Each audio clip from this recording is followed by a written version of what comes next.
感谢阿米洛比熊机械键盘对本视频的大力支持。键盘艺术家阿米洛。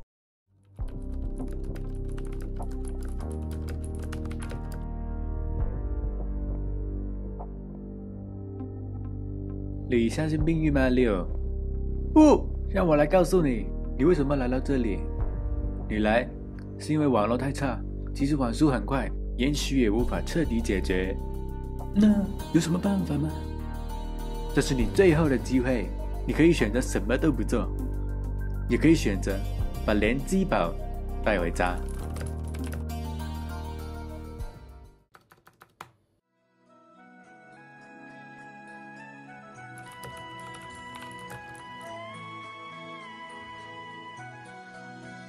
手臂像刚才那样，眼睛看着我，对，尽量不要动。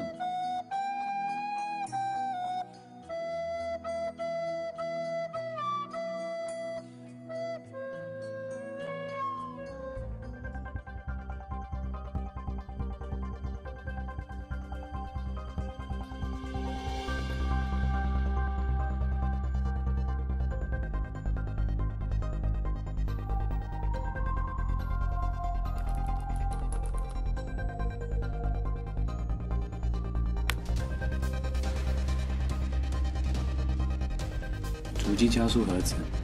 始于企鹅联机宝。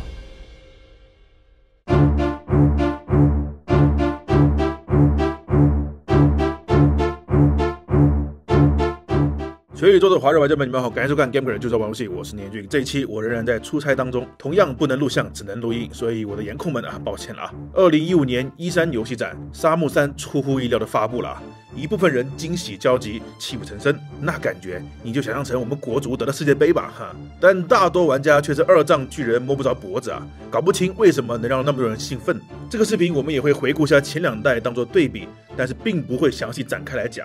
想要详细了解的，可以看我们之前的回顾沙漠的视频。那个视频会带你用20年前的眼光去看明白，为什么当年这个销量并不好的系列，却能成为这20年续作呼声最高的游戏之一。而我也属于兴奋的裸体后空翻2080度的那小部分人因为当年有幸跟着一个懂游戏的大哥，在 DC 上，在沙漠还没成为情怀的时候，就感受了这2部作品。因此沙漠3肯定是我们要好好聊的游戏我先来详细介绍一下沙漠3的系统玩法，那就是还是去看我们上一个沙漠的视频吧。好，结束。虽然我在出差但是真的不是想偷懒而是沙漠3确实是完全延续了之前的理念当然细节还是有调整改进的这个慢慢讲但是那个味道、感觉、气质都一模一样。至于这种保留是不是好事，这就开始让我纠结了。令我纠结的是，我心里面和大部分人一样，也想狠狠地怼一怼沙漠3吐槽一下主角的建模特别是这硬邦邦的肩膀。那首歌怎么唱来着你的肩膀上有肩周炎吗？还有拖沓的台词、木讷的交互，那永远都在找人的剧情流程。反正感觉上是一个一点都不好玩，却又不知为什么总还能找到一点乐趣的游戏，不知不觉就通关了，舍不得将它全盘否定。所以让我先把话给挑明了，沙漠3好玩吗？对于系列粉丝而言，它足够原汁原味，看似寡淡又略带回甘。但对没经历过当时的玩家来说，沙漠3就成了浓烈的难以下咽的老酒了。而且它的缺点非常明显，基本不用我多说，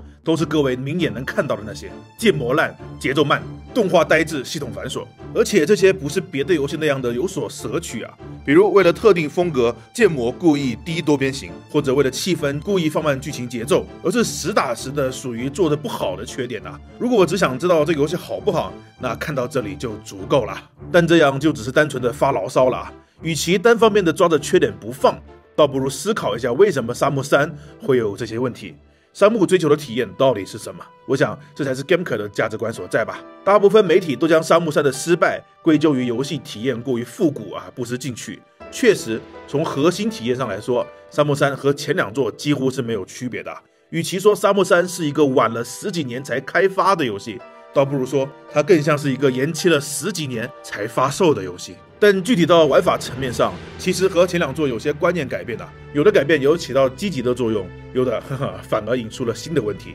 如何解读这些玩法和核心体验上的互相影响，正是看懂沙漠3的关键所在。首先，回顾沙漠原本系列的核心体验是什么呢？用当年的话来总结，沙漠是一款连抽屉都能打开的游戏。我知道这句话现在听起来很可笑啊，原来打开个抽屉也能当特色吗？那做个抽屉模拟器，我岂不是可以提名年度游戏啦？开发一个能开抽屉的游戏，当然算不上伟大的壮举啊。但是想想1999年前后那会儿，我们在玩什么游戏呢？生化危机2操纵的里昂和克莱尔在伪 3D 的画面中击杀僵尸。GTA 2还是一个俯视角游戏，波兰蠢驴刚刚摆脱了盗版商人的身份，获得了博德之门的代理权。任天堂用十之敌开辟了 3D 游戏的新篇章，让人们惊呼3D 游戏可以这么厉害啊！这就是那个时代人们对游戏的认知水平。然而沙漠却是一款可以在当时最精美的 3D 画面下自主打开房间里的所有抽屉、柜子，把物品拿起来把玩、观察。250多个 NPC 都有自己的生活作息，台词文本量超过40部电影的全程语音。20年前的全程语音啊，要知道直到现在还会有游戏以全程语音来做宣传啊。拥有昼夜交替、动态天气、遵循日期概念，室内设计请来了建筑公司，剧情演出首创了 QTE 元素，抠细节抠到连拨个电话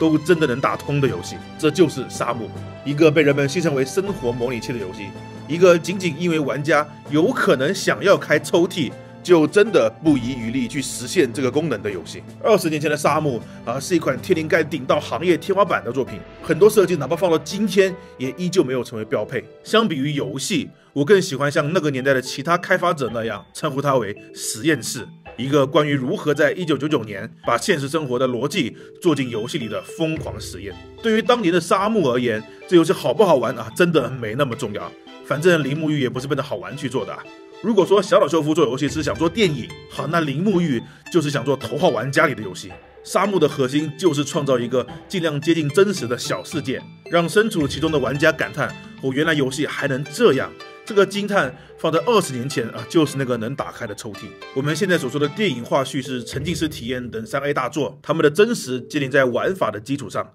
但沙漠里的真实优先级要远远高于玩法。荒野大镖客2剧情铺垫缓慢做个任务各种赶路，肚子饿了要吃东西，武器脏了要擦枪。这游戏对真实的追求算是比较执着的啦，也因此被不少玩家喷墨迹。然而就算是阿星，也没有20年前的沙漠极端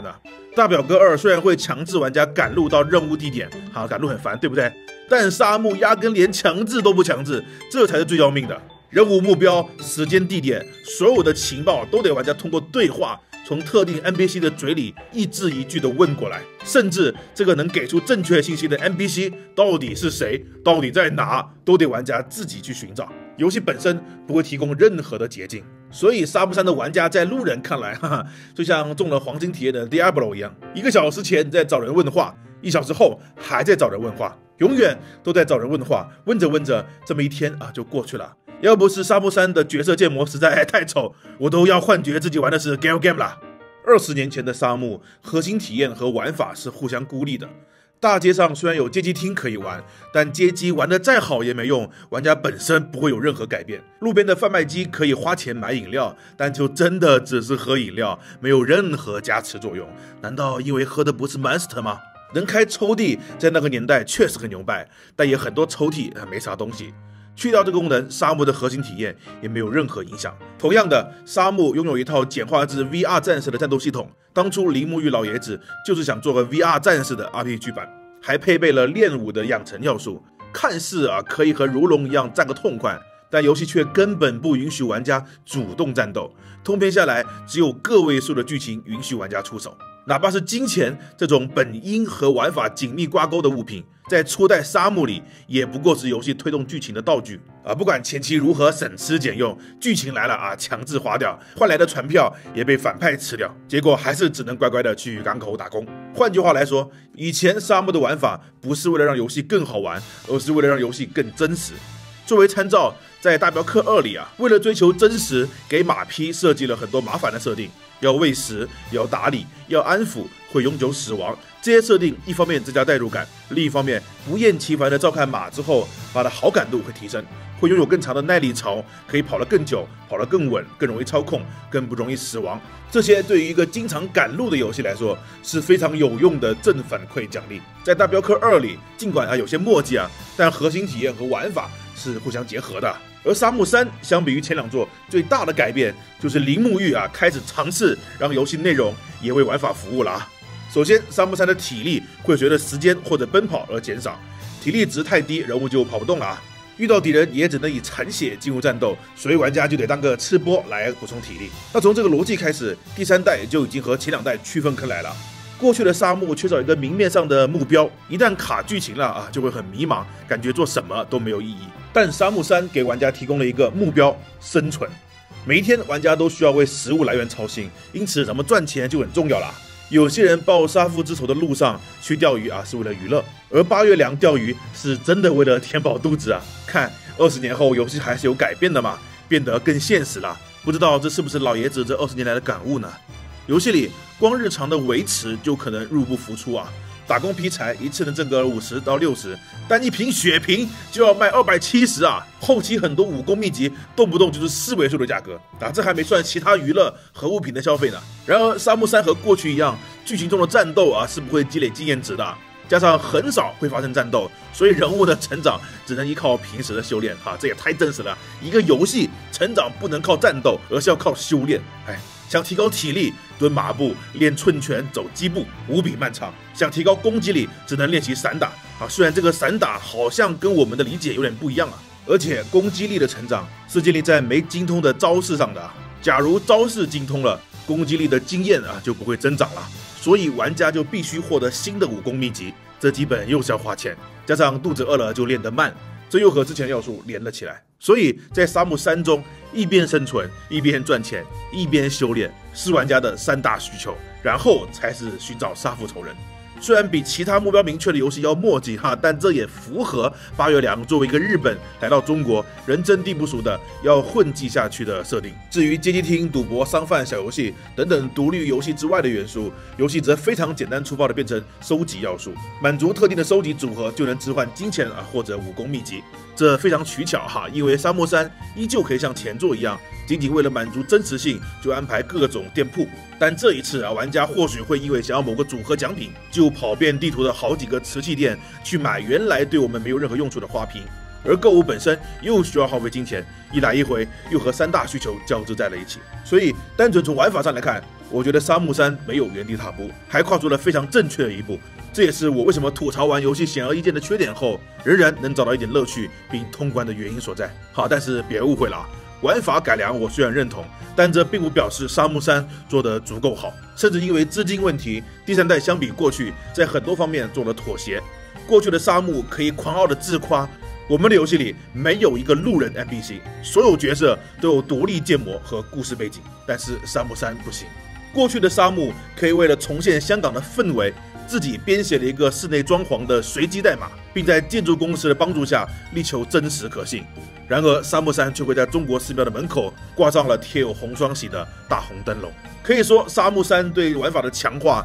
反而更加衬托出了其内核的不足，花了这么多力气升级人物能力，然而通篇只有2个杂兵 BOSS 可以打。明明练功赚钱加收集的玩法还不错，一到主线就是找周师傅、找李四、找张三、找小明，大多数人找了还不让我打，能不能干就完事啦？奥利给行不行游戏也不会因为勤奋练功就在剧情上肯定玩家的努力遇到小 boss 直接强行反杀，说我实力不够。好嘛，怎么提升实力呢？8级全秘法现在只售5000块，得说白了还是有钱人天下第一。然后作为市面上少有的以中国为背景的 RPG 游戏，沙漠3在国内玩家还有文化这一额外加成，但这不但没有帮助我爱上这个游戏，反而让我们比外国人看到了沙漠3更多的问题。我还记得沙漠2开篇的时候，孤身一人漂洋过海来到香港的八月凉，一下船就被当地人来个热烈欢迎，又是要不要找乐子，又是住宿指南，又是导游推荐，偶尔还会有人用你好这样的蹩脚中文搭讪，最后还被混混抢了包裹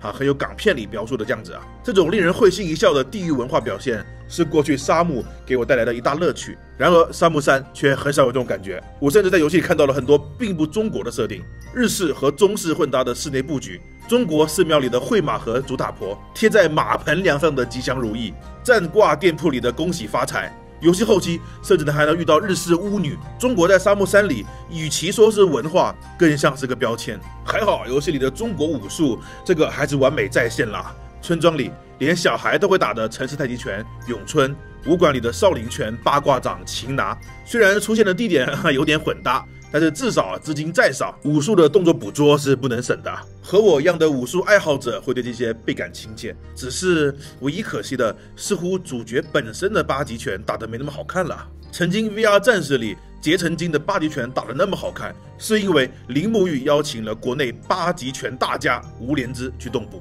但这次主角好像没能打出结成金那样的力量感，不知道是不是八极拳的动捕难找了。当我在得知鼠毛社居然夸奖沙漠3中的中国建筑很有特色，这一刻我深刻明白中国文化的对外输出是多么的浮于表面，他们真的不了解中国。然而铃木玉这么一个热爱中国文化的人，尚且都只能做到这种程度，我们又如何期待其他公司真的看懂中国呢？好在游戏中文版的翻译是 WeGame 负责的，地道的本土团队，这保证了翻译质量。WeGame 这次在中文化的方面做出了很大推动，确实值得一夸。喜欢看 Gameker 的观众都知道我不是一个会因为玩法或者体验太独特就给游戏下差评的人。我很鼓励游戏百花齐放，追求各自的理念，但是我还是觉得沙漠3犯了一个错误，他太追求沙漠的形了。我理解铃木玉老爷子没有足够的资金，不可能再把沙漠3打造成这个时代的3A 大作，所以想要在可控的范围内呈现给粉丝原汁原味的沙漠的心情。但原汁原味的是游戏的内核就足够了，原汁原味并不需要把主角的模型做成这个样子，原汁原味并不代表捡草药的时候要先进入第一人称瞄准才能拿起来，原汁原味并不代表人物语音要和20年前一样没有感情，原汁原味也不意味着剧情推动的还是那么缓慢。真正令沙漠3看起来复古的不是内核，不是因为它追求真实不合潮流，让它过时的是这个游戏落后的交互方式，是沙漠3呆板的框架，硬生生的把游戏拉回了上个时代。沙漠3不缺少细节，但它的细节在2019年已经被行业的领头羊给甩在了身后，它不足以支持起老爷子当年的追求，更不足以让现在的玩家为他的过去买单。从前的沙漠能让玩家沉浸在强大的技术力之下，但如今的沙漠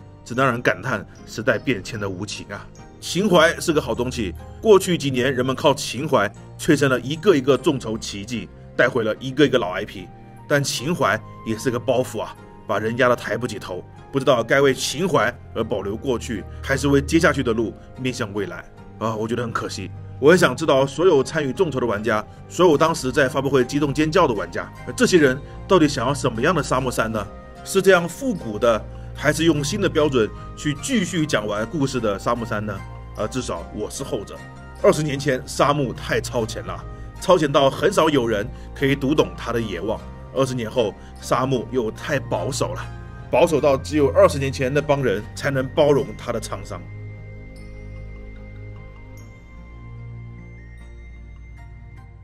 好了，下期我们停更1周，但是会放个小视频带大家和我们一起去上海吃喝玩乐。上海见 ，Gameker 与同在，我是聂俊。